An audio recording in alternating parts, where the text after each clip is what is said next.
Buenos días, mis queridos amigos. Hoy vamos a abordar la 41ª tesis del racionalismo jurídico. La semana antepasada veíamos cómo el bien común comportaba un disfrute de todos los integrantes de la sociedad, de la comunidad, del derecho que podríamos denominar a la dignidad como un derecho absolutamente intangible. Yo, de manera menos pomposa tal vez, por no usar esa palabra de dignidad que se presta a muchas interpretaciones, decía de manera más simple, creo que más contundente, el derecho a no ser torturado. Es un derecho del individuo humano a que se reconozca y se respete plenamente su valor como ser humano, es decir, que por el mero hecho de pertenecer a la especie humana encarna un valor, el valor de la humanidad. Es ya en sí un valor, es una cualidad axiológicamente positiva y no neutral, como quizá lo es ser una piedra, quizá lo es ser un cactus.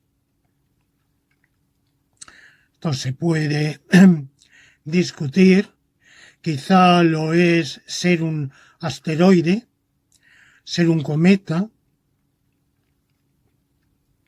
ser una galaxia o ser una estrella.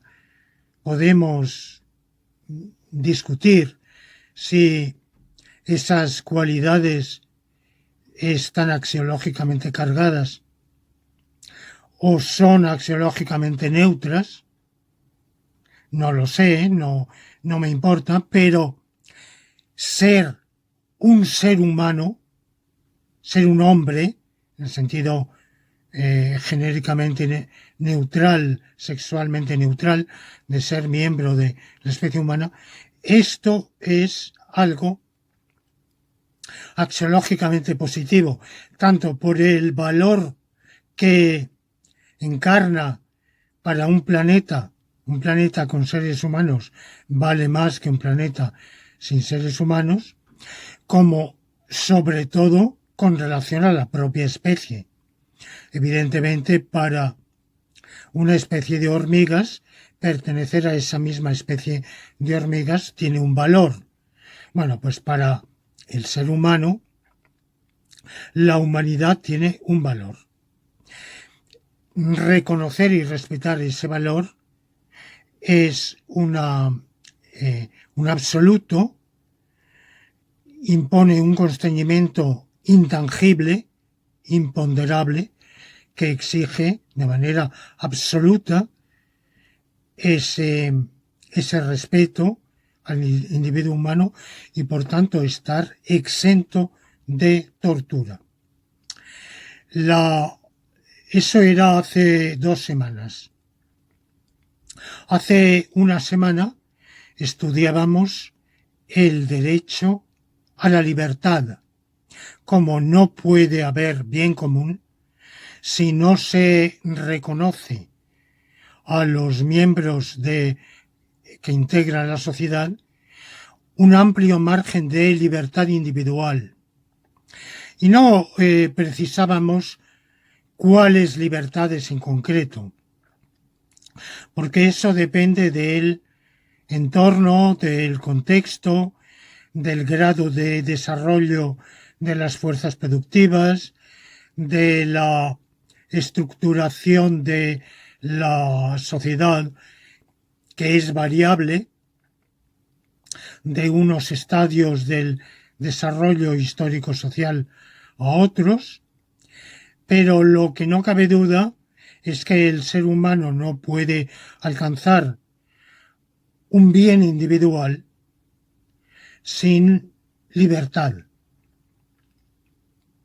Meramente por comer, tener cobijo, ver satisfechas sus necesidades físicas de manera perfecta, inmejorable, tener incluso una relación sexual, puesto que el ser humano tiene indiscutiblemente también un apetito sexual innato. Bueno, todo esto, pero de manera totalmente reglada, dictada por una autoridad, sin poder ejercer una libertad de hacerlo de un modo u otro, de entrar y salir, de moverse, de desarrollar su propia iniciativa en diferentes esferas de la vida, bueno, pues evidentemente el ser humano así está condenado a la infelicidad, a la desgracia, y por tanto no es libre, y al no ser libre no es feliz, ni tiene bien.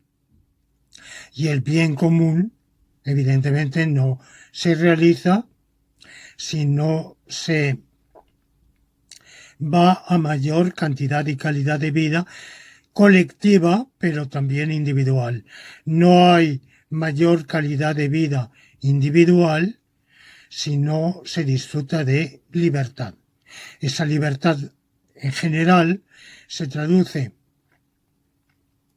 en libertades variables, modulables, según las etapas del desarrollo de la sociedad humana.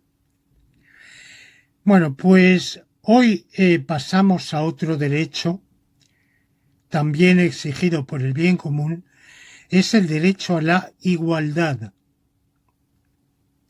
Hemos hablado de dignidad, de libertad, ahora pasamos a la igualdad. ¿De qué igualdad voy a hablar hoy? Voy a hablar de la igualdad, del derecho a la igualdad en el bienestar, del derecho a un igual bienestar. Pero voy a precisar que este derecho a un igual bienestar, lejos de ser absoluto, es relativo, lejos de ser total, es parcial, y en realidad nunca puede ni debe ser pleno. Sin embargo, esto no impide a que efectivamente existe un derecho a una igualdad aproximada o tendencial de bienestar, o quizá sería más exacta la formulación, aunque me doy cuenta de que menos atractiva, menos pegadiza, un derecho a que las desigualdades de bienestar no sean excesivas, no superen un umbral de lo admisible. Y vamos a ver qué es lo admisible, qué regla, o más bien qué principio aproximado, orientativo, nos va a guiar para determinar cuál es ese umbral que no deben rebasar las desigualdades de bienestar. Bueno, primero quiero aclarar por qué el bien común exige que este principio de igualdad en el bienestar, que como digo es una formulación inadecuada, sencilla, que se retiene con facilidad, pero que no es exacta y que es inferior a otra formulación, que es la de que las desigualdades de bienestar no sean excesivas. Ya de entrada podemos decir son excesivas cuando perjudican al propio bien común. Tiene que haber, por la naturaleza misma del ser humano, es inevitable que haya desigualdades de bienestar, pero al mismo tiempo la naturaleza del ser humano, de la comunidad humana, hace que cuando esas desigualdades desbordan un cierto límite, se van más allá, se salen de madre, entonces está en peligro la propia comunidad y por tanto el bien común, está en peligro la cohesión. Bueno, la razón por la cual el bien común exige esa limitación en las desigualdades de bienestar es la armonía. En lecciones pasadas veíamos, analizando el concepto de bien común, ese concepto de bien común tenía varias notas. Una de ellas era la unidad. Por eso el mayor atentado al bien común es aquel que vaya en contra de la unidad de la comunidad. El bien común es el bien de una comunidad.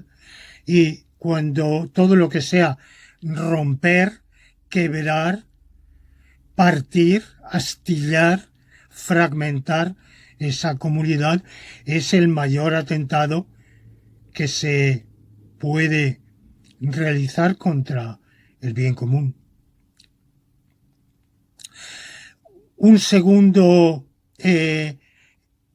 segunda nota era la armonía. Solo hay bien común en la medida en que esa comunidad que está unida sea también armónica. ¿Qué quiere decir que sea armónica? Quiere decir varias cosas. Quiere decir que esté ordenada, es decir, que en ella los diversos individuos y grupos tengan un lugar que puede ser modificable, pero vayan a través de esas modificaciones, de esos reajustes, vayan ubicándose en lugares, asumiendo roles que se compaginen unos con otros, que se articulen unos con otros, de manera que se coadyuve al bien común. La armonía implica también que los conflictos, las desavenencias, las disputas, los enfrentamientos, las luchas, se canalicen de tal manera que no se ponga en peligro la buena marcha colectiva.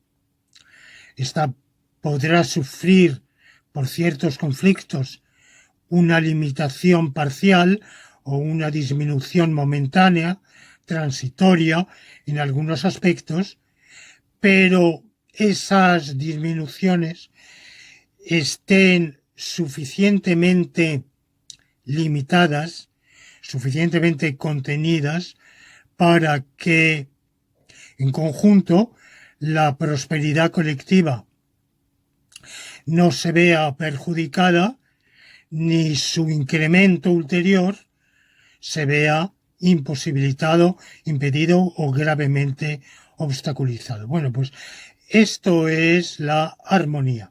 Y veíamos también otros componentes del bien común que ahora no nos interesan. Otras notas del concepto de bien común. Pero ahora vamos justamente a la nota de la armonía. ¿Cuándo hay armonía en una comunidad? Bueno, pues hace falta varias condiciones, evidentemente. Hace falta que cada uno encuentre su sitio. Y como digo, una comunidad humana es dinámica, no es como una comunidad de termitas, de hormigas, en la cual el individuo tiene su sitio desde el nacimiento hasta la muerte. En las comunidades humanas, afortunadamente, no es así. O no afortunadamente, bueno, eso de hecho no es así. Las hay que tienden más hacia ese modelo, que son, por ejemplo, las sociedades de castas, en las cuales el individuo nace, vive y muere en una subcomunidad restringida que tiene atribuidas determinadas funciones, como por ejemplo en la India, en la comunidad de limpiadores, en la comunidad de barrenderos, en la comunidad de comerciantes, en la comunidad de jornaleros. Bueno, y dentro de eso puede haber otras subcategorías. Se nace, se vive y se muere ahí. Los casamientos se producen dentro de la casta o subcasta y no hay movilidad. Bueno, este es un caso bastante extremo. Generalmente en la mayoría de las comunidades humanas hay cierto tipo de movilidad y a lo largo de la vida el individuo va modificando su ubicación en mayor o en menor medida, pero lo importante es que cada uno encuentre su sitio de manera que coadyuve al bien común según sus posibilidades, según sus aptitudes, en alguna medida, no siempre, según sus deseos, preferencias, y que de este modo como resultado de esta busca de una vocación, de un lugar en la sociedad idóneo, la sociedad se articule de manera que todos coadyuven, cada uno de un modo, al bien de la comunidad. Pero segundo, que esa comunidad esté bien avenida. Bien avenida, si no, no hay armonía. Donde una sociedad mal avenida es inarmónica. No hay que santificar ese desideratum de que la sociedad esté bien avenida, porque evidentemente eso sería quimérico e ingenuo. Los seres humanos no somos ángeles. No sé cómo son las comunidades de querubines. Me imagino que se llevan todos muy bien y que se quieren mucho y que no hay entre ellos ningún tipo de pendencias, ni conflictos, ni rencillas, ni intrigas. Imagino mal que unos querubines estén maquinando contra otros. Pienso que no, o así me lo imagino yo. Pero los seres humanos no somos ángeles, ni menos querubines, y por supuesto somos muy diferentes. Por eso mismo hace falta una autoridad que ponga orden, porque si no, el ser humano no es preciso llegar al pesimismo antropológico de Hobbes, que en algún lugar dice aquella frase tan terrible: el hombre es lobo para el hombre, que se ha dicho, bueno, eso se ha exagerado, Hobbes lo dice una vez, pero no es esa la tónica general de su pensamiento. En todo caso, no cabe duda de que su visión del ser humano es pesimista. El hombre es egoísta, es agresivo. Bueno, yo pienso que el ser humano tiene de todo. Tiene generosidad y egoísmo, tiene agresividad y también tiene un instinto pacífico. Unos más y otros menos, pero basta con que algunos, una minoría, sea pendenciera, dada a la agresividad, dada al egoísmo desmesurado, para que la sociedad sea difícil. Y por eso mismo hace falta la autoridad. Pero esa autoridad tiene que lograr que en esa sociedad, habiendo como hay individuos con esas tendencias negativas se contengan, no se generalicen, se atajen y no se produzca en el conjunto de la sociedad una lucha desmesurada o una falta desmesurada de espíritu, de solidaridad, que impida trabajar juntos. De manera que esa armonía exige que la autoridad vele porque en la sociedad se preserve y en la medida de lo posible se incremente algún espíritu de solidaridad de todos con todos, y que quienes conculquen ese principio de la solidaridad se vean contenidos por la autoridad y obligados a comportarse. Quizá no sienten solidaridad ninguna con los demás, quizá son unos brutos que si se les diera rienda suelta harían barbaridades y atrocidades contra los demás, pero sean contenidos y se comporten externamente como si sintieran solidaridad o por lo menos como corresponde a ese sentimiento de solidaridad. Bueno, ¿y por qué es menester que haya ese sentimiento sincero o fingido de solidaridad? Como digo, me da igual que sea fingido. La sociedad lo que necesita, el bien común, es que la gente se comporte con solidaridad o como si fuera solidaria, aunque en su fuero interno algunos o muchos no lo sean. Bueno, pues la razón por la cual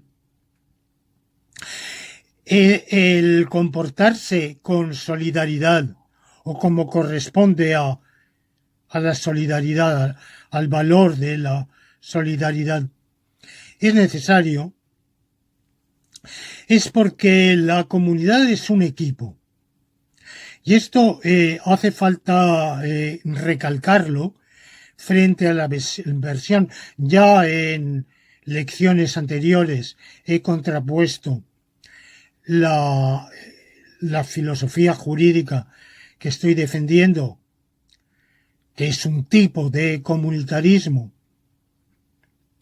el bien común, a las filosofías individualistas de tipo liberal radical o libertario, señalando que el individuo humano no es nada, ni hace nada, ni consigue nada fuera de la comunidad, y que la mayor cantidad y calidad de vida a la cual instintivamente aspiramos solo es realizable en tanto en cuanto sea indisolublemente mayor cantidad y calidad de vida colectiva e individual.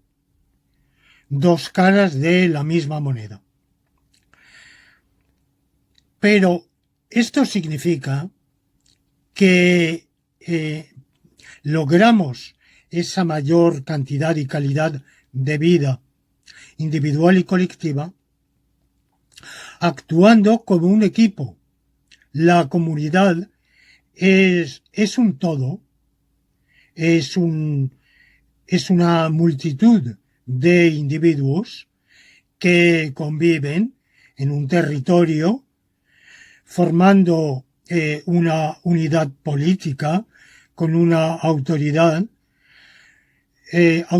revestida de un poder legislativo, por tanto, formando una unidad político-jurídica, político-normativa,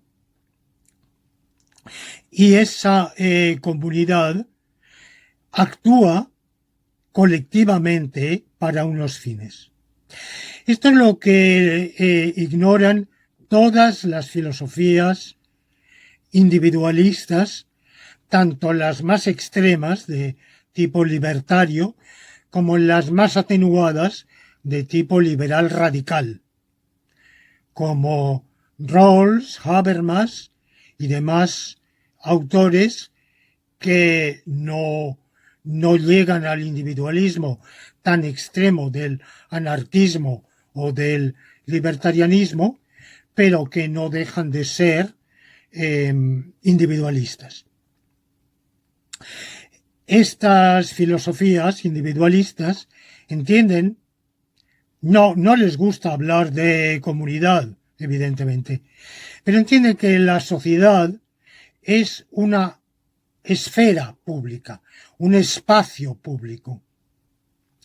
Ese espacio público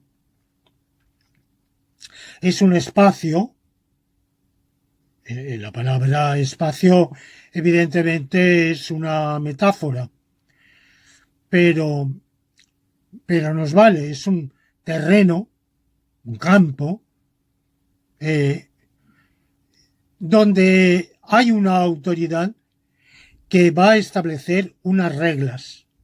Pero luego, por ejemplo, esta es la filosofía de Rawls, pero la de Habermas es diferente, pero es comparable. En esa esfera, o en ese espacio público, la autoridad va a fijar unas reglas para que nadie pueda abusar del otro. Pero el bien, la autoridad no va en pos del bien, ni va a promover el bien, no se encarga del bien. El bien lo busca cada uno se busca su bien.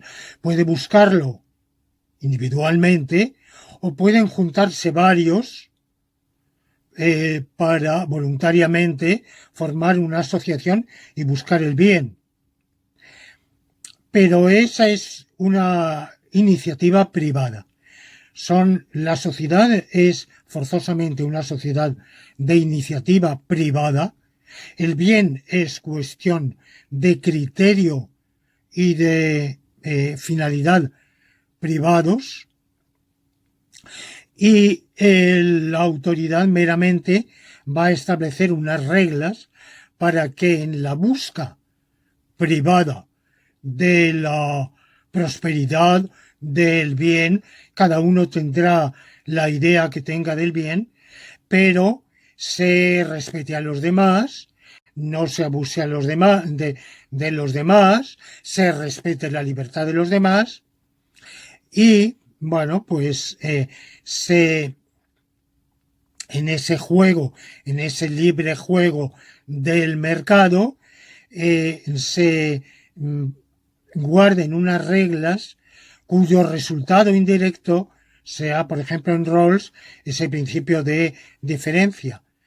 Bueno, pues que los que salgan más desfavorecidos también ganen. Que bueno, ya sabemos que en las reglas del mercado de la libre concurrencia con iniciativa privada, unos van a ganar y otros van a perder, pero que el que pierda haya un mecanismo por el cual el que salga más perjudicado, con todo, también se beneficie del funcionamiento de esos mecanismos de iniciativa privada. Bien, en esas concepciones individualistas, la sociedad no actúa para el bien. La autoridad no tiene como misión promover el bien. La autoridad no tiene como misión el servicio público. Puede haber sociedades en las cuales la autoridad asuma una misión de servicio público, pero porque la sociedad así lo decida. Pero de manera general la autoridad no está para establecer un servicio público ni para promover el bien de la sociedad ni la prosperidad social. No está para fomentar la riqueza social, nada de todo eso. Eso es iniciativa individual. Lo que no tienen en cuenta los individualistas es que la sociedad jamás ha funcionado así, ni puede funcionar así. Primero, ninguna sociedad históricamente ha sido así. La sociedad contemporánea no lo es, ni muchísimo menos, ninguna.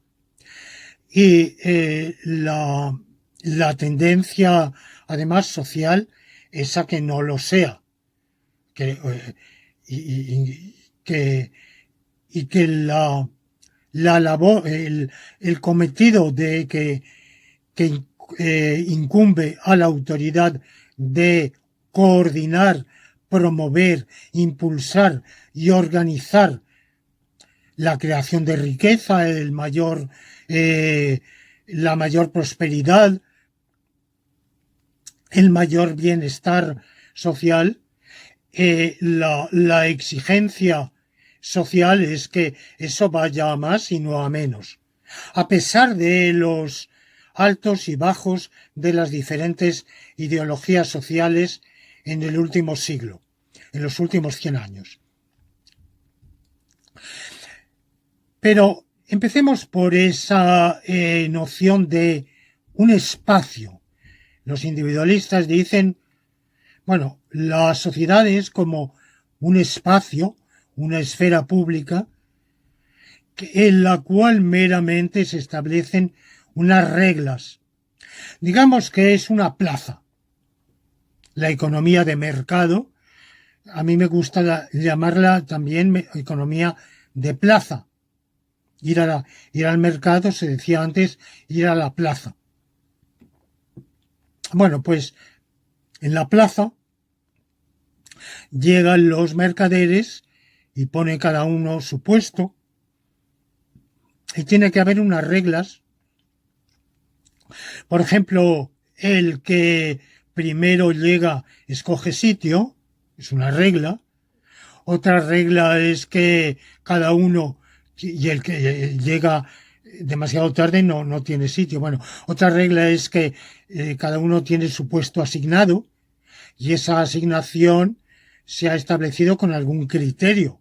Por ejemplo, se ha pagado a la autoridad reguladora de la plaza para obtener un sitio. No todos los sitios son igualmente apetitosos. Los que están más cerca del acceso, evidentemente, van a tener mayor concurrencia de público, de compradores. Bueno, pues se han asignado con algún criterio, eh, o por se ha echado a suertes, es otra posibilidad, o quizá por hay un escalafón y se va subiendo en el escalafón según pasa el tiempo. Podemos imaginar diferentes criterios. Pero lo primero que hay que entender es que la plaza ha habido que construirla. Ha habido que construirla aportando todos, pues a través de algún tipo de tributación. Esa tributación puede ser, hay múltiples sistemas de tributación. Uno de ellos es que la autoridad encargada de organizar el mercado se deduzca un tanto por ciento de cada venta.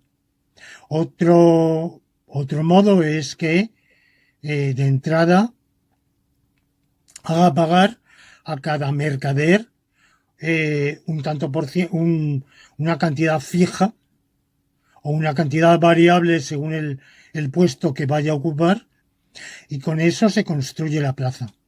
La plaza ha habido que construirla, hay que mantenerla, hay que limpiarla, hay que preservarla de posibles actuaciones de elementos naturales, maleza que podría brotar y estropear, perjudicar, o bien actuaciones humanas, actos de vandalismo. Bueno, hay que mantener, hay que establecer un servicio de vigilancia. Evidentemente se asignan los puestos y eso implica respetar unas reglas. No desbordar, no ocupar el puesto del vecino, no perturbarlo, no arrojar los desperdicios sobre los lugares del vecino. Bueno, una serie de un reglamento claro, y tiene que haber alguna guardia que patrulle y vigile que se cumplan esas reglas y que imponga sanciones por las infracciones, transgresiones de esas reglas.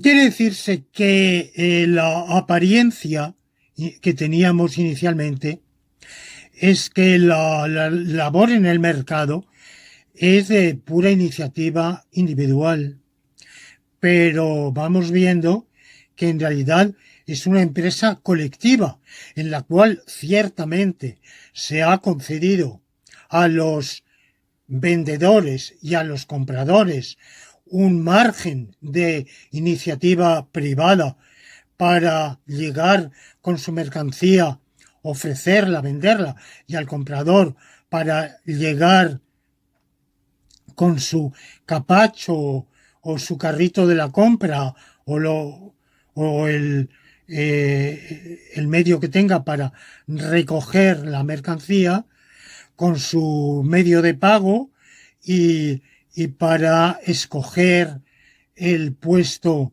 que desea. Pero detrás de esas múltiples iniciativas privadas de vendedores y compradores hay toda una organización social subyacente muy importante, que es la que está manteniendo el funcionamiento de ese mercado. Otro ejemplo es la bolsa de valores. Seguramente no sé cuántos han acudido personalmente, se han personado en la bolsa de valores. Yo no lo he hecho nunca, pero lo hemos visto en el cine o en vídeos. Ustedes saben pues que una bolsa de valores, hay diversas bolsas de valores, digamos, de acciones u otros valores similares, pero están las bolsas donde se negocian futuros de cosechas o de recogida de extracción de metales. Bueno, la bolsa de valores llegan los negociantes, se hacen ofertas, se hacen demandas, y de nuevo todo eso parece depender exclusivamente de la iniciativa de los operadores en el mercado, en el bursátil. Pero en realidad de nuevo tenemos lo mismo. Para que eso funcione ha habido que construir el edificio, mantenerlo, regularlo, protegerlo, asignar a cada negociante un lugar o un lugar físico o virtual. La bolsa puede ser también virtual, pero de nuevo eso requiere asignar a cada uno un canal, establecer unas reglas de actuación para que cada negociante ocupe su lugar, pero no desborde en el de los demás, actúe dentro de unas reglas de juego, se vigile el cumplimiento de esas reglas de juego y se sancionen las transgresiones, de manera que incluso ese tipo de escenarios que parecen casos extremos donde solo cuenta la iniciativa privada, son en realidad escenarios de actuación conjunta. Hay una iniciativa colectiva, coordinada, dentro de la cual se incentivan, se permiten, pero también se incentivan actuaciones privadas con un margen, no libertad irrestricta, pero un margen de libertad en esa iniciativa privada, pero que está totalmente enmarcada. Otro ejemplo que a veces se considera de actuación puramente privada es la circulación rodada. Para muchos automovilistas, el coche es la libertad. Y esto lo hemos oído mucho entre los adeptos de la sociedad del automóvil. Dicen, bueno, el automóvil es contaminante, el automóvil causa 1 millón de muertos en el mundo al año. Este año se ha hablado de los muertos por la epidemia viral del COVID-19, que son cientos de miles, pero cada año hay en el mundo 1 millón de muertos por el automóvil. Pero bueno, se dice hay que pagar ese precio porque el automóvil es la libertad. Con el automóvil puedo emprender el viaje cuando quiero. Si voy a emprenderlo en autobús, en tren, en un eh, mm, transporte público, tengo que conocer el horario, llegar al aeropuerto, a la estación a la hora señalada, eh, tiene una hora de eh, partida y una hora de llegada. En cambio, con el coche me preparo y salgo cuando quiero y llego cuando quiero. No estoy sujeto. Y puedo hacer las paradas que me gusten.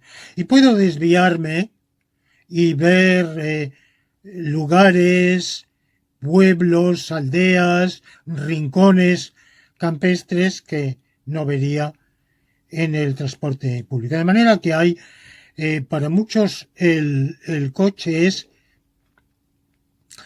el instrumento de la libertad.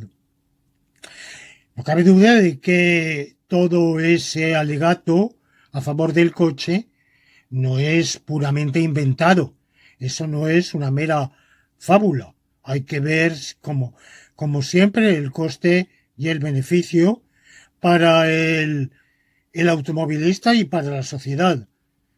Porque quizá el precio que paga la sociedad, por tanto, el deterioro para el bien común, es mayor que ese beneficio que a lo mejor finalmente es bastante marginal y poco sustancioso.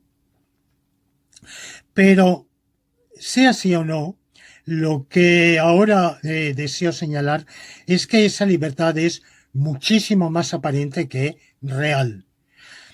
Que la circulación rodada comporta una iniciativa pública mucho mayor de lo que cree el automovilista. Primero ha habido que construir las vías, las carreteras, lo cual es costosísimo. Construir esas vías de las carreteras y no digamos las autopistas supone un gasto público gigantesco que ha habido que sufragar.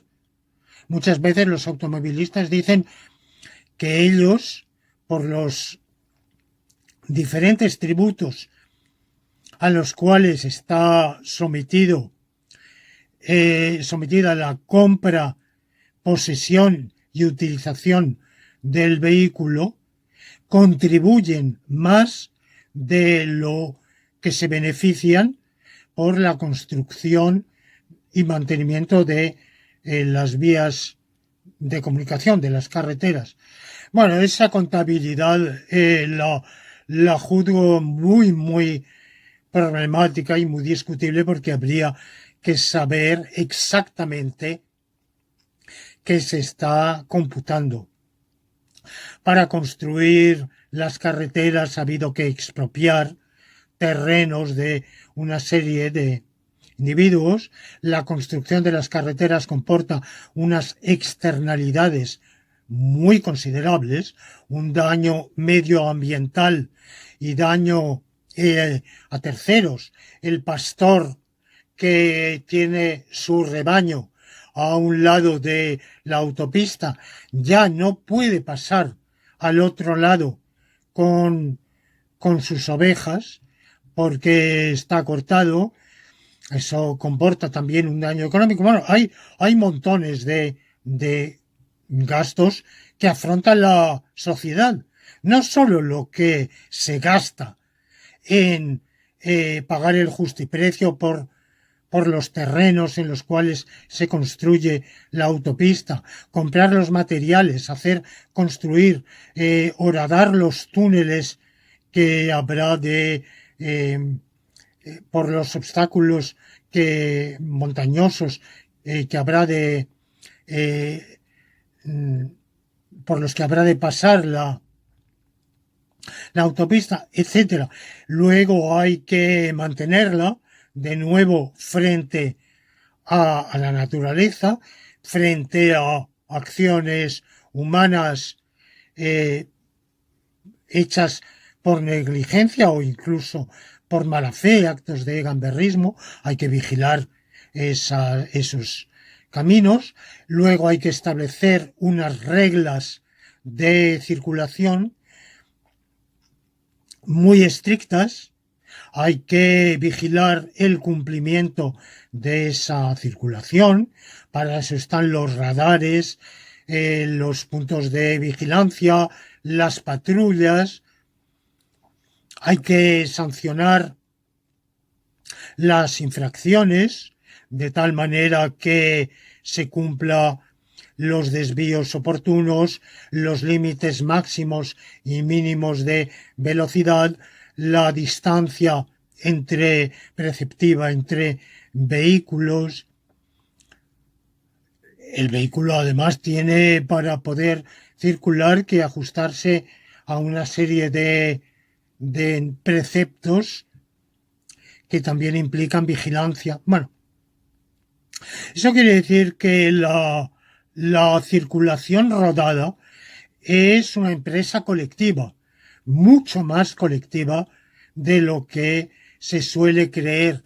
No es simplemente que esté ahí el espacio público en el cual la autoridad marca unas reglas para que no nos agredamos unos a otros, sino que en realidad el desplazamiento, la mera actuación del viaje es una empresa, en parte individual, en parte privada, claro está, de los propios automovilistas, pero al mismo tiempo es toda una organización de la actividad colectiva.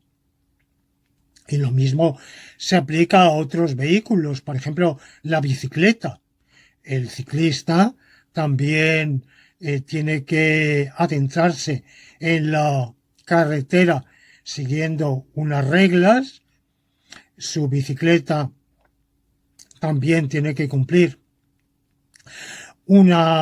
satisfacer una cierta norma.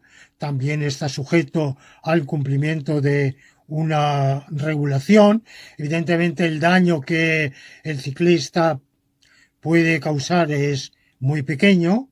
Muchas veces la normativa, casi siempre, es para protegerlo frente de los daños que él puede sufrir, pero bueno, la sociedad no quiere correr el riesgo de que haya muchos ciclistas muertos, porque esto también tiene un daño social, es un perjuicio para el bien común importante e indirecto, para las familias de esos ciclistas, para el que ha atropellado al ciclista, que se ve envuelto en unas complicaciones y para el cual supone un coste anímico y personal para la compañía de seguros. Bueno, es obvio, no necesito entrar en mayores detalles. Por todo eso, toda esa circulación está, y bueno, no hablemos ya de autobuses, camiones, no quiero complicar el asunto, todo está perfectamente regulado, intervenido y organizado. Pero además es que la vida económica, social, es muchísimo más complicada. He puesto los casos extremos que son paradigmas de lo que diseñan las filosofías individualistas. El mercado, la vía de circulación. Bueno, pero evidentemente, ¿qué pensar de la actividad industrial, de la actividad de servicios, de la actividad de oficinas, de las telecomunicaciones, de la actividad de los hoteles, del uso de las playas, del uso de las zonas de esquí o de montañismo o de excursión campestre, de la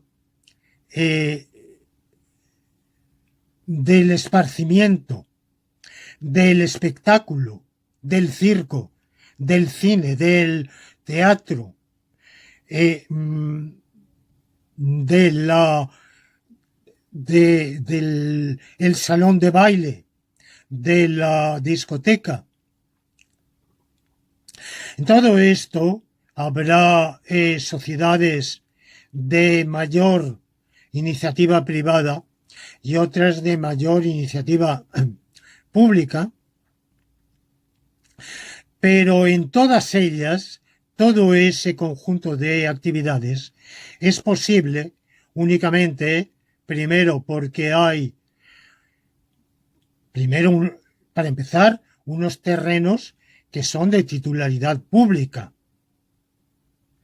Las playas, los espacios públicos son de titularidad pública. Si no hubiera espacio público, podríamos imaginar una ciudad en la cual todo estuviera compartimentado en propiedad privada y nadie pudiera salir de su casa, porque colindante con su casa estuviera la del vecino. Bueno, pues tiene que haber evidentemente una vía pública de titularidad pública organizada públicamente. La ciudad es una organización colectiva, dentro de la cual habrá espacios de titularidad privada, sujetos a un montón de servidumbres, de tal manera que nadie podría crear una industria, por ejemplo, una industria de fabricación de teléfonos móviles o de lo que ustedes quieran, o de bañadores o de sombreros. Eso solo es posible en un marco en el cual está perfectamente organizado el transporte, el servicio público, la vigilancia pública de las normas de la competencia. Se han construido unas vías públicas de puertos, de aeropuertos, de carreteras, de ferrocarriles, de canales.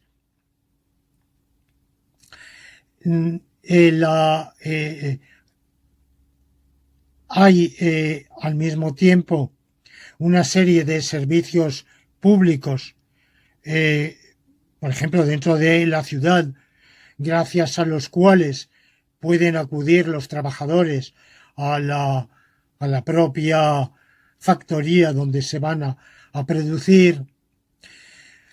Muchas veces el comprador es una entidad pública,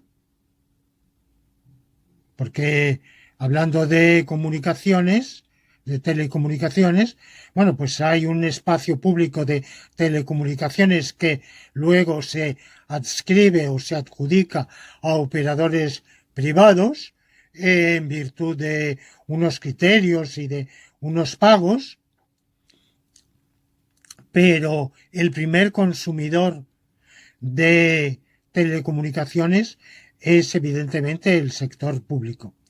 Esto quiere decir que la sociedad en su conjunto es mucho más colectivista de lo que se suele pensar. En los últimos 100 años, estamos en el 2020, hace exactamente 100 años, en el año 1920, bueno, un poquito antes, 1917, empezó el gran experimento colectivista de Rusia. Y a lo largo de la mayor parte del siglo XX ha habido dos modelos enfrentados paradigmáticamente que se han llamado socialismo y capitalismo. Uno de iniciativa pública, el otro de iniciativa privada. Entendámonos que el modelo socialista siempre ha sido muy minoritario. Y por otro lado, si bien se extendió, bueno, durante buena parte del siglo XX fue extremadamente, fue una pequeña parte del planeta. En 1945-49 se extendió más, pero luego en 1989-90 desapareció, quedan parcialmente subsiste en algunos lugares, pero ya muy atenuado. Se ha dicho, ha triunfado totalmente el modelo capitalista. Lo que se olvida es que a lo largo de todo ese siglo, el modelo capitalista ha pasado a ser muchísimo menos capitalista de lo que su propia ideología sostiene. Como lo prueba el hecho de que, según los países, en torno al 50% del PIB, 40, 45, 50, 55, 60, suele ser administrado por el sector público. Segundo, que algunos de los países más exitosos han mantenido un fortísimo sector público de la banca, de la industria, del comercio. Incluso en momentos difíciles se vuelven a nacionalizar las empresas, como ahora a consecuencia de los efectos de la epidemia, o más bien de las medidas tomadas, eficaces o no, para atajar la epidemia, se ha producido una crisis económica que lleva a nacionalizar o renacionalizar empresas privadas, o cuando no nacionalizarlas exactamente, sí colocarlas tutelarlas públicamente, guiarlas desde el gobierno y, por tanto, podemos decir, convertirlas en alguna medida en empresas públicas. De manera que ese capitalismo imaginariamente de pura iniciativa privada lo es muchísimo menos.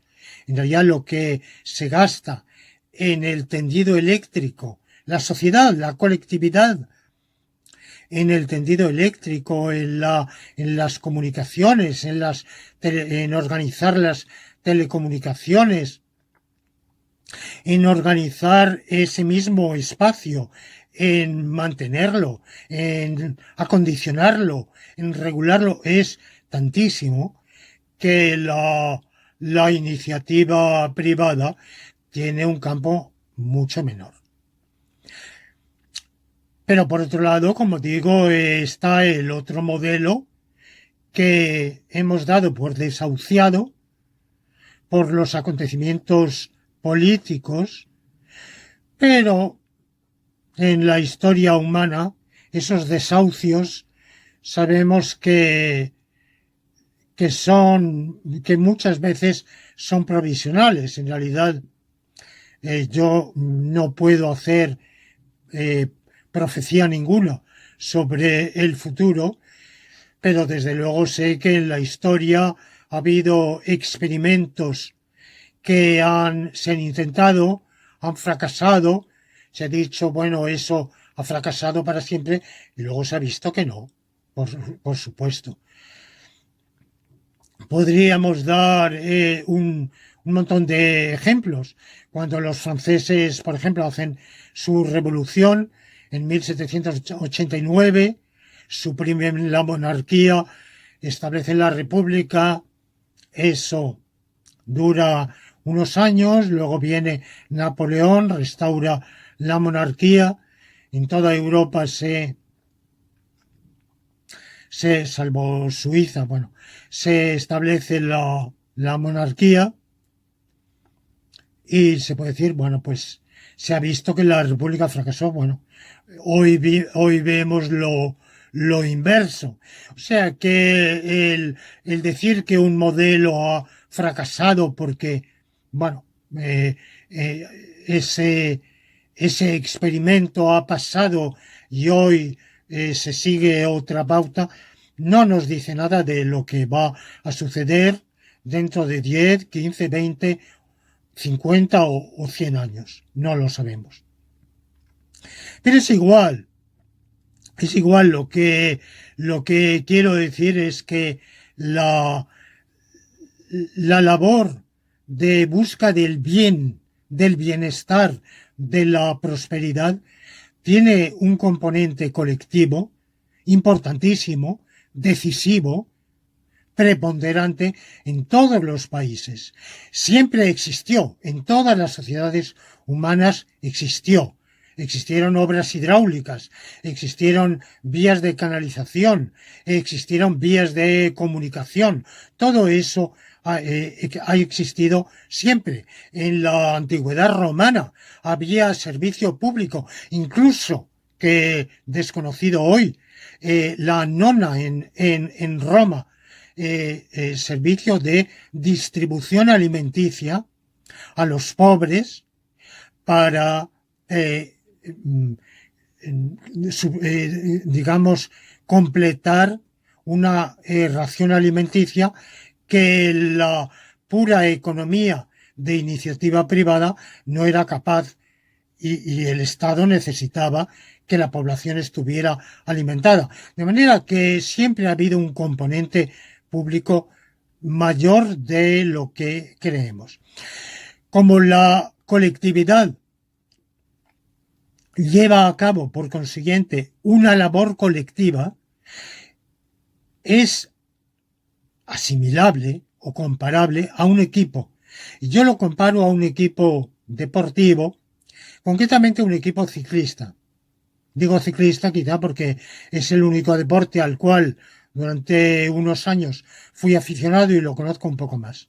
En un equipo ciclista hay un jefe de filas, un campeón, que está predestinado a disputar para estar en el podio y en la medida de lo posible para ganar las grandes competiciones. Hay otros intermedios y luego están los que se llaman los gregarios. Y todo el mundo entiende que un gregario es fungible. No cualquiera podemos ser gregarios, evidentemente, que si yo, por mucho que amara ese deporte y lo y,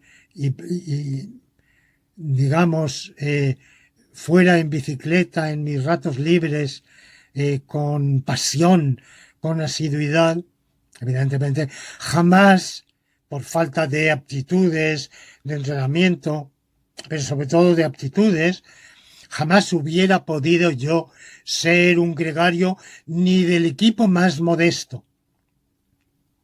De manera que cuando decimos que es fungible, esto tiene un límite. Pero evidentemente, para ser gregario, si en un equipo un gregario dice yo me voy, el equipo no tendrá dificultad en reemplazarlo por otro.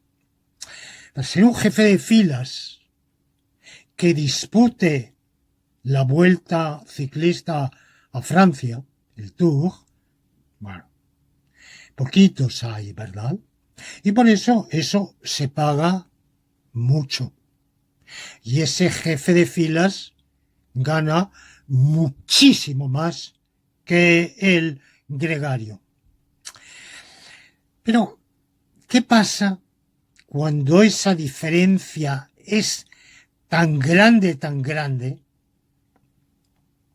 cuando el gregario se ve tan poco compensado que realmente no tiene interés en estar en ese equipo. Bueno, pues ese gregario será muy fungible, ¿verdad? Pero también tiene muchísimas tentaciones de ir a otro equipo donde igual le dan un 5% más o lo que sea.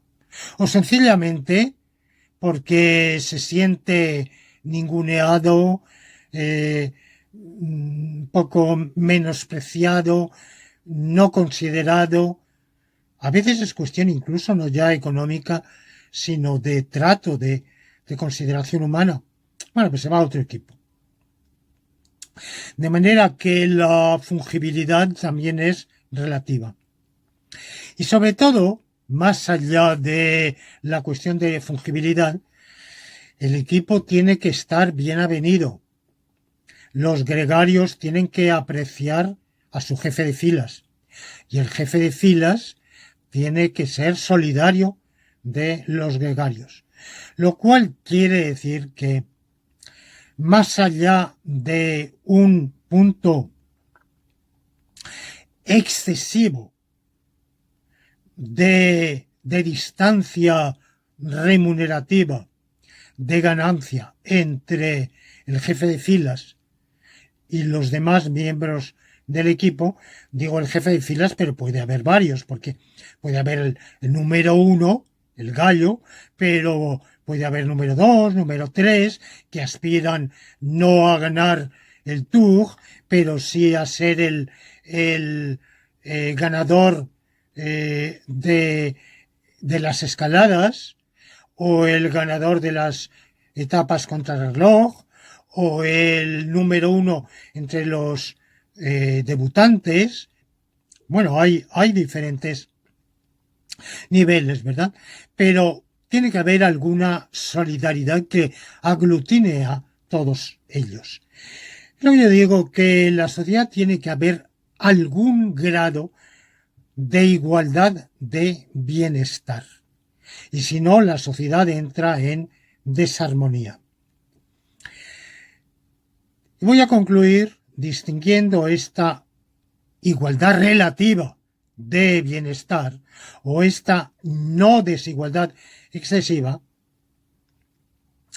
Voy a terminar primero puntualizando cuándo es excesiva y segundo distinguiendo esta igualdad de otras igualdades. ¿Cuándo es excesiva? Cuando se quebranta la armonía social y por tanto el bien común. ¿Y esto qué significa? ¿Qué quantum podemos determinar? No creo que nadie lo sepa. Es cuestión de ensayo y error. El ser humano, como los demás seres seres vivos de la naturaleza, aprende por ensayo y error. Mire usted, por ensayo y error, sencillamente. Cuando se producen unas desigualdades excesivas, usted verá que empieza a haber rencillas, desavenencias, conflictos sociales muy grandes. Entonces trate de buscar el modo de paliar, de establecer mecanismos redistributivos, unos u otros.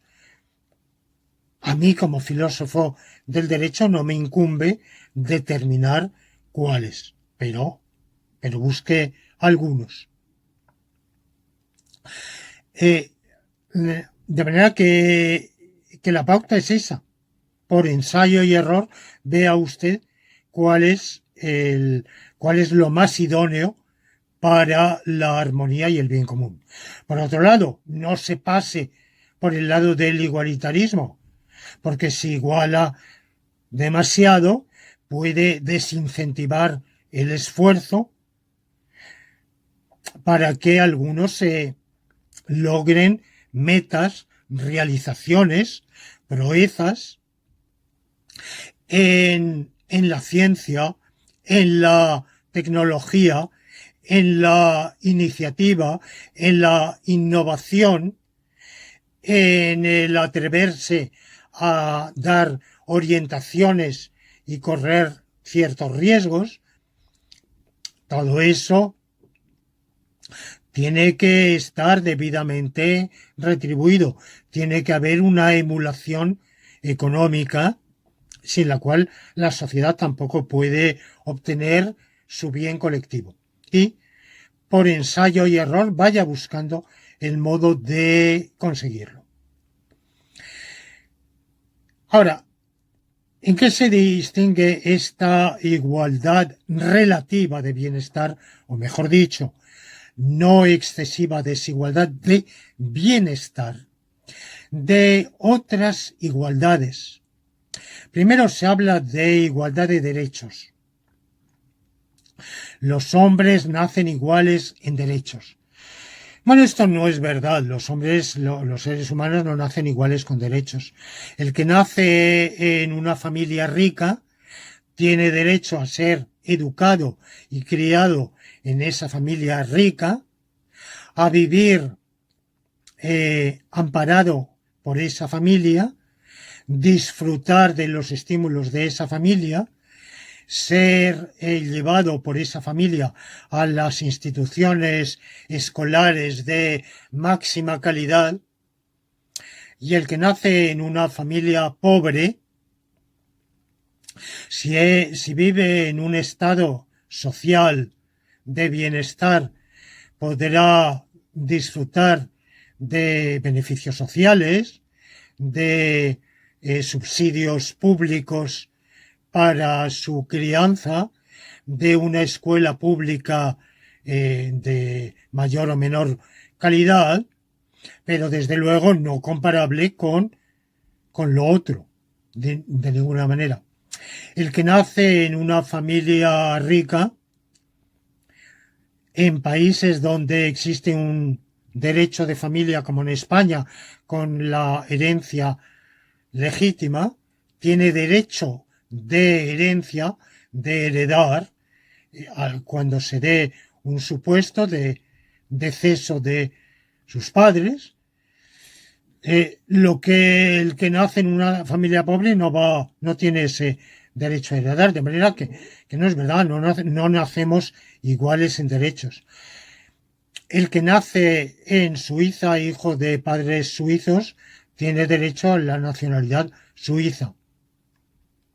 El que nace en Burundi, hijo de padres burundeños, solo tiene derecho a la nacionalidad burundeña. Y evidentemente no es lo mismo, no se tienen las mismas ventajas, no se va a disfrutar del mismo nivel de atención, servicio público, no se va a tener la misma esperanza de vida en un caso y en otro. De manera que no nacemos iguales en derechos. Puede decirse dentro del mismo país y con respecto en lo que toca a los poderes públicos, se nace con los mismos derechos. Bueno, admitámoslo, que habría que matizar. La igualdad de derechos. La igualdad de derechos es evidentemente un desideratum y ha de ser una regla estricta en una serie de circunstancias. Por ejemplo, el matrimonio ha de contraerse con igualdad de derechos entre los cónyuges. Esta es una regla a rajatabla. Ninguno debe mandar sobre el otro. La igualdad de derechos a la hora de concursar a puestos, por ejemplo, en la administración pública. Estricta.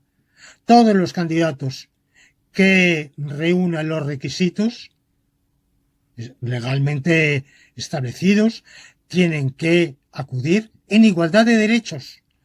No ha de privilegiarse a unos sobre otros, ni por la edad, ni por el sexo, ni por ninguna otra circunstancia, ni por ser de esta región, ni por la tez, ni por el color de piel, ni por el acento.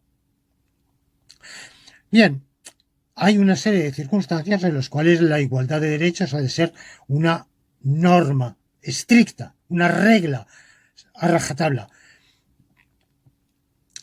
Otro es que se habla muy a menudo, es la igualdad de oportunidades.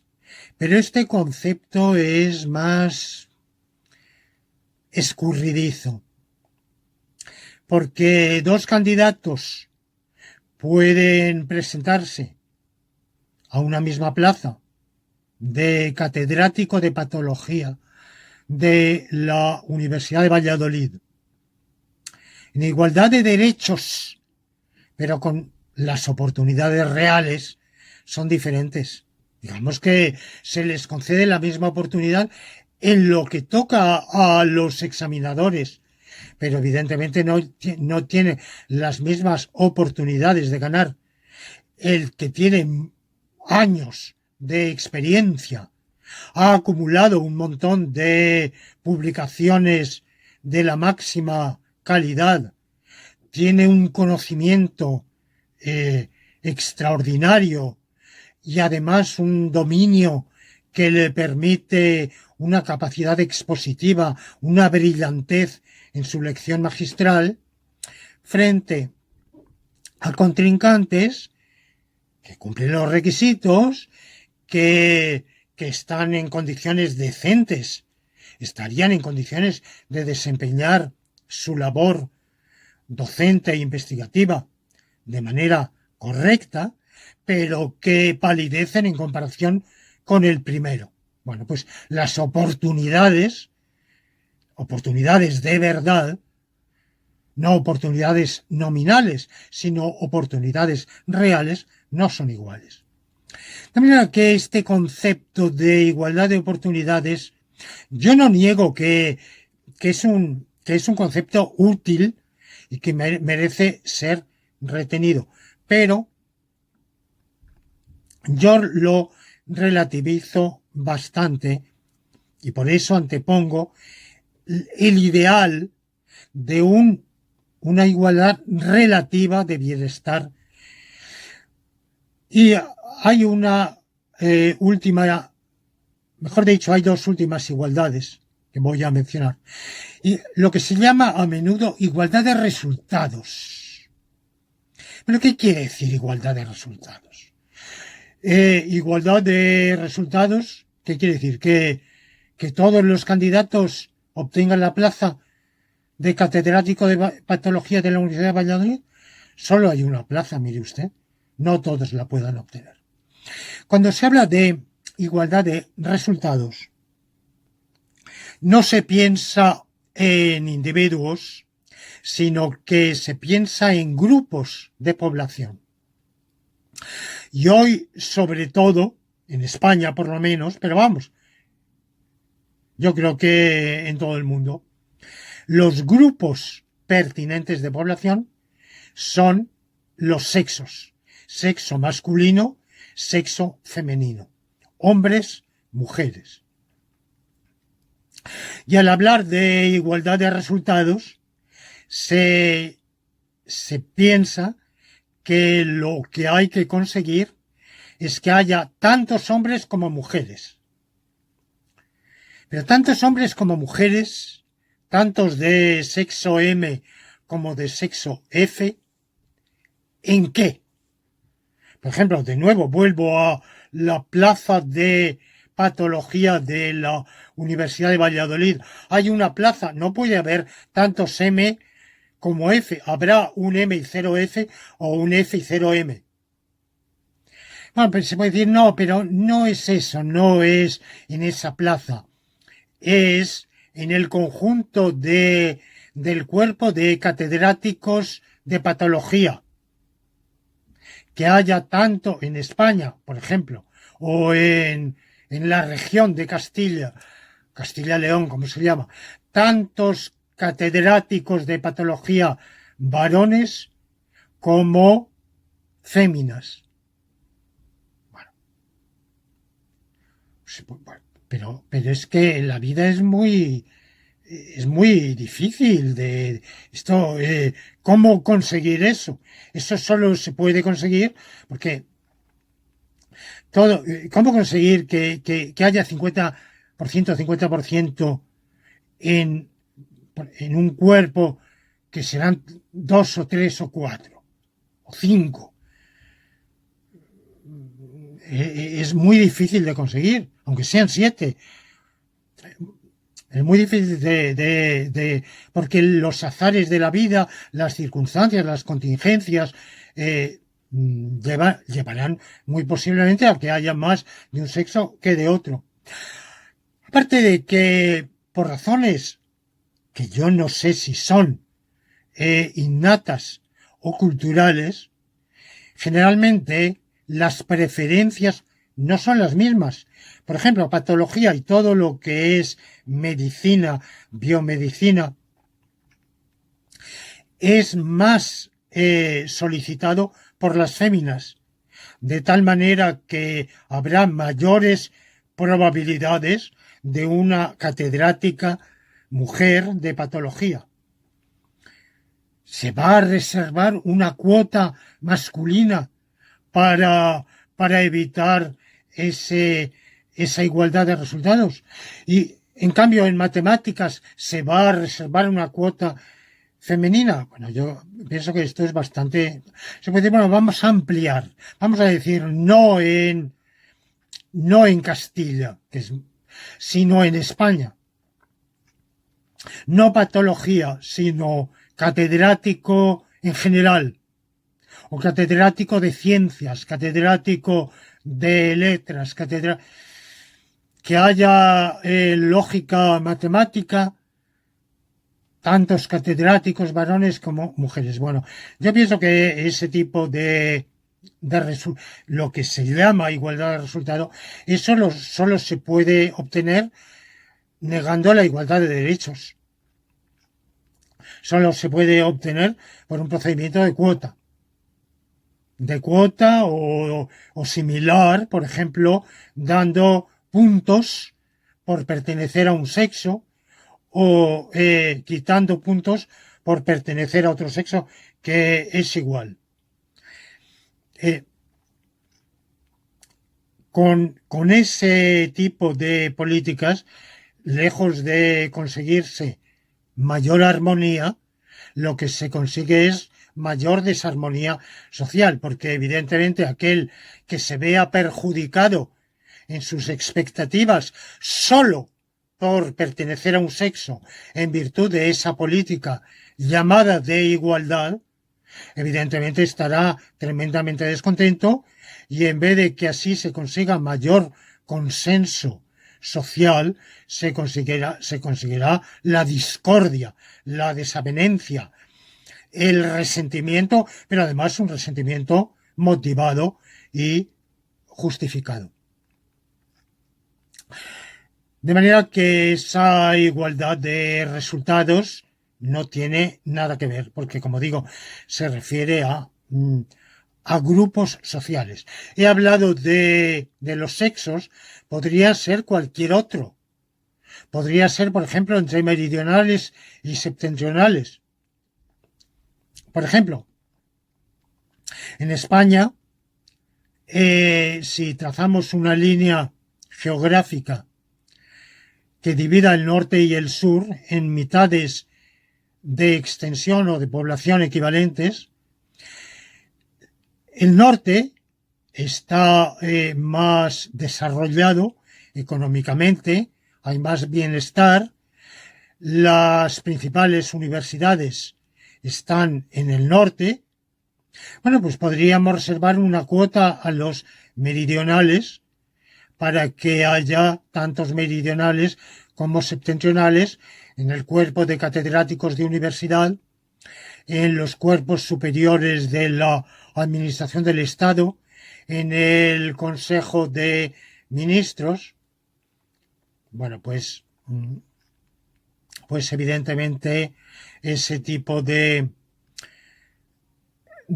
políticas serían sumamente perjudiciales para la armonía y la concordia, y además serían perjudiciales para el bien común, porque finalmente se concederían las plazas no por el mérito, no por la capacidad, no por el desempeño que mejor que se vaya a tener de la actividad a favor del bien común, no por nada de todo eso, sino, por lo menos en parte, por otras circunstancias que son evidentemente absolutamente irrelevantes, como el sexo, la localidad, el color de piel o cualquier otra por el estilo. Y una última diferencia que voy a considerar es la diferencia de la otra desigualdad, la desigualdad de propiedad.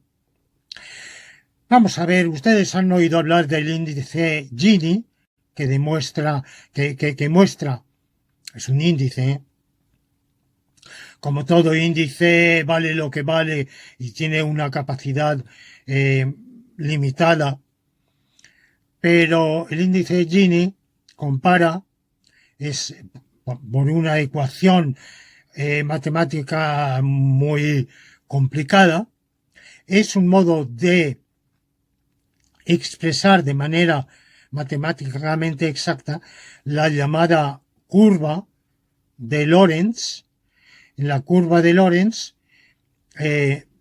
tenemos que la población la dividimos, por ejemplo, en deciles o en quintiles, o, digamos, para simplificar, deciles, el 10% con menos, luego el 10% siguiente, que tiene más, y así hasta el 10% que sale mejor, sea en ingresos, en renta, sea en propiedad, en lo que sea.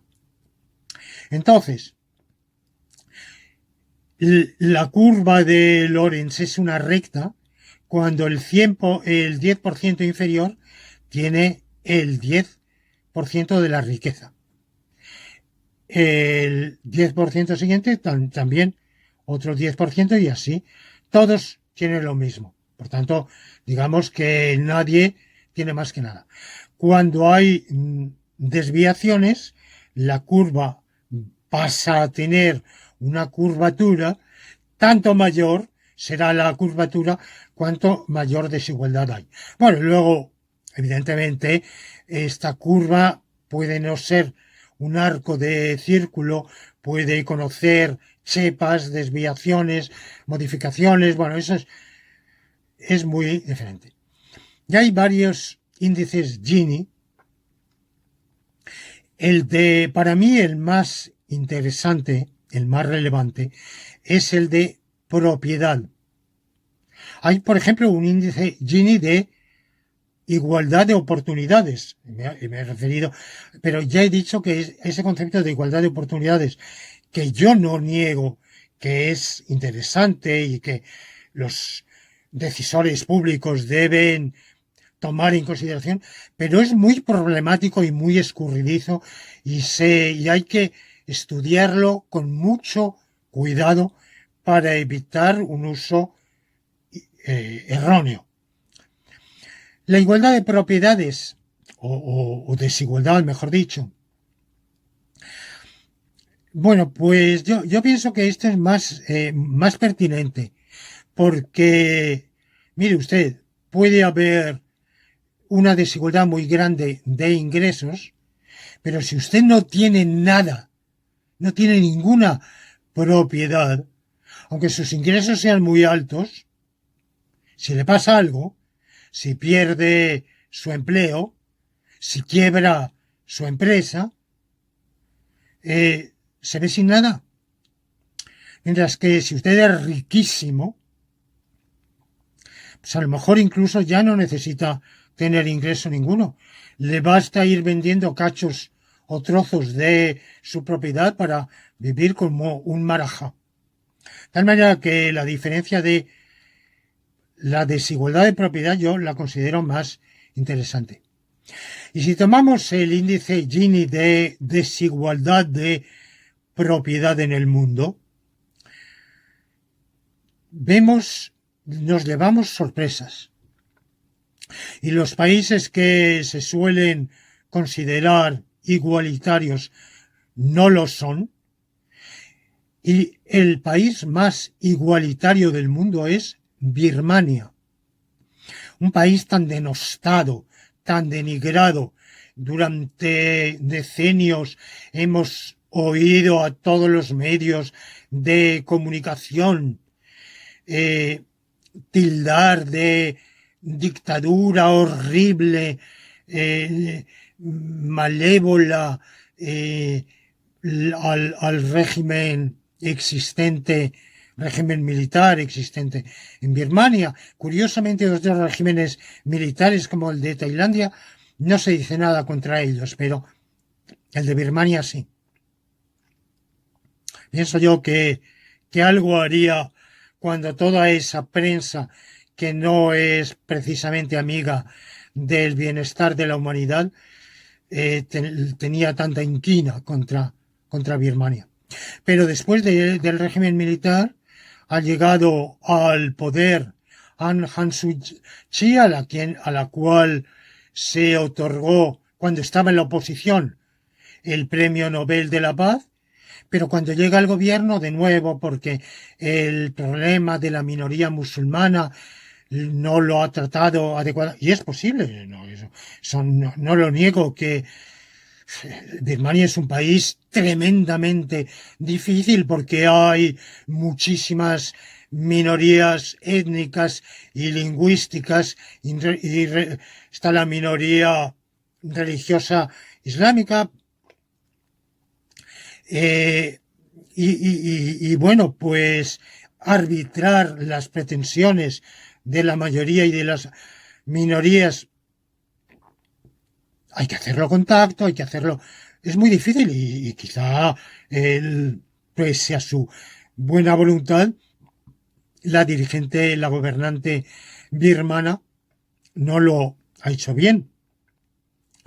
Pero algo bueno habrá hecho ese gobierno birmano cuando ha logrado que haya ese grado relativo de igualdad de propiedad, que sea el país menos inigualitario del mundo en propiedad. ¿Saben cuál es el más inigualitario del mundo? Holanda. Y por encima de 0,72, ¿qué países están por encima de 0,72? El índice Gini, digamos que el 1 expresaría desigualdad total y el 0 igualdad total. Bueno, el 0 no será el país que, como digo, más igualitario. Birmania tiene 0,4 algo. Y yo pongo, digamos, un umbral de 0,72 y son muy inigualitarios por encima de 0,72. Están por encima del 0,72 Estados Unidos, Rusia, Ucrania, las 3 monarquías escandinavias y Alemania. Son países muy inigualitarios. Por debajo, todos los demás países del este, que del antiguo bloque soviético, China. Bueno, también por encima está la India, se me olvidaba. País tremendamente inigualitario. Brasil, y en América Latina, Brasil, y en África, África del Sur y Nigeria. Por debajo está China, están algunos países de América Latina y dentro de Europa, por ejemplo, la Europa latina. En eso es muy significativo que los países de la Europa latina, Italia, Portugal, España, Francia e incluso Bélgica, son países más igualitarios en propiedad. Por ejemplo, Bélgica y Holanda son 2 países muy similares, juntos, que se suelen considerar muy unidos. El holandés es lengua oficial no solo en Holanda, sino también en Bélgica. Están integrados en el Benelux. Sin embargo, en este punto son muy diferentes. Holanda es extremadamente inigualitaria y Bélgica es más igualitaria. Como digo, esta igualdad de propiedades, relativa, no es tampoco, digamos, el criterio con el cual haya que juzgar a una sociedad.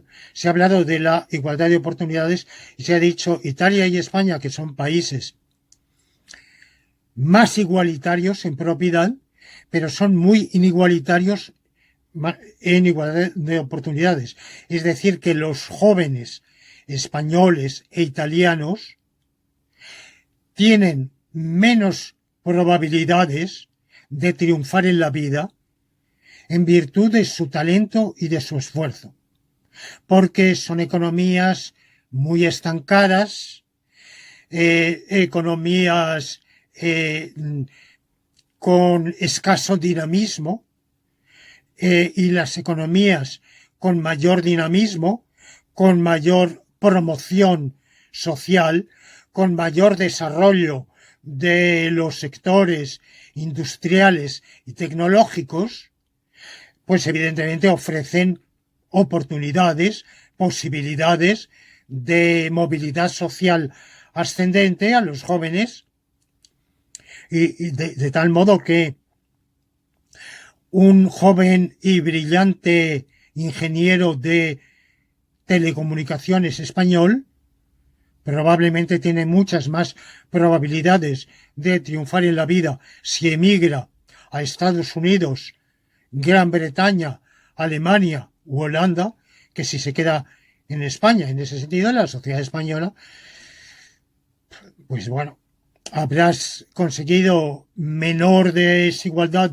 de propiedad, pero no ha conseguido el grado de prosperidad, de bien común, que también marca ese índice, por difícil y escurridizo que sea, de relativa igualdad de oportunidades. Por tanto, como digo, hay que tener en cuenta muchísimos factores. La guía y el fin, la estrella polar, es el bien común, la prosperidad común. Esta prosperidad común requiere, en la medida de lo posible, armonía. La armonía requiere una relativa igualdad de bienestar. Esta igualdad de bienestar se relaciona con relativa igualdad de ingresos, o menor desigualdad de ingresos, menor desigualdad de propiedad, menor desigualdad de oportunidades, un reparto razonable entre los diversos grupos de la población. Y para eso, pues, están las políticas públicas, pero como digo, tienen que ser siempre cuidadosas, no sea que por lograrlo uno se perjudique lo otro, teniendo en cuenta que la meta esencial es evitar una excesiva desigualdad de bienestar que redundaría en una quiebra de la armonía social y, por tanto, del bien común. Y con esto pongo punto final